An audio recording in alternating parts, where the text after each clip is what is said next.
നമ്മുടെ ഇപ്പോഴത്തെ മരട് മുനിസിപ്പാലിറ്റിയിൽപ്പെട്ട അന്നതൊരു പഞ്ചായത്തായിരുന്നു. നെട്ടൂർ എന്ന് പറയുന്നൊരു ഗ്രാമത്തിലാണ്.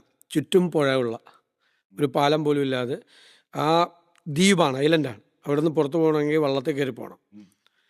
മനസ്സിലായില്ലേ? അവിടെയാണ് ഞാൻ ജനിച്ചത്. ഒരു ഇടത്തരം കുടുംബത്തിലാണ് ജനിച്ചത്.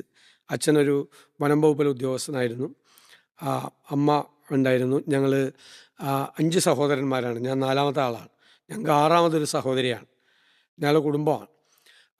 അതേ സ്ഥലത്ത് തന്നെയാണ് ഞാൻ ഒഴിച്ചുള്ള എൻ്റെ 4 സഹോദരന്മാരും സഹോദരിയും ഒരേ പ്രോപ്പർട്ടിയിലാണ് ഇപ്പോഴും വീട് വെച്ച് താമസിക്കുന്നത്. അവരെനിക്ക് വേണ്ടി കാത്തിരിക്കുകയാണ് ഞാൻ റിട്ടയർ ചെയ്ത് തിരിച്ചെത്താൻ. ഞാൻ മാത്രമാണ് അവിടെ അവരെ കൂടെ ഇല്ലാതെ ഉള്ളത്.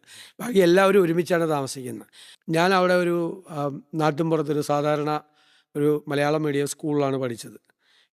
കിൻഡർ ഗാർട്ടനിലൊന്നും പോയിട്ടില്ല, പ്രീ സ്കൂളിൽ പോയിട്ടില്ല, നഴ്സറി പോയിട്ടില്ല. 1ാം ക്ലാസ്സിലാണ് നേരെ ചെല്ലുന്നത്. അവിടെ ആ സ്കൂളിലൊരു 6ാം ക്ലാസ് വരെ പഠിച്ചതിന് ശേഷം പിന്നീട് ദൂരെയുള്ള പനങ്ങാടെന്ന് പറയുന്ന തൊട്ടപ്പുറത്തൊരു ഗ്രാമത്തിലേക്ക് പോയി. അവിടേക്ക് ഒരു 4-5 കിലോമീറ്റർ നടക്കണം. അപ്പോൾ രാവിലെയും വൈകുന്നേരവും നടന്നാണ് പോയിരുന്നത്. ഇത് ഏത് വർഷമായിരിക്കും? ഇത് 1980 ആണ്.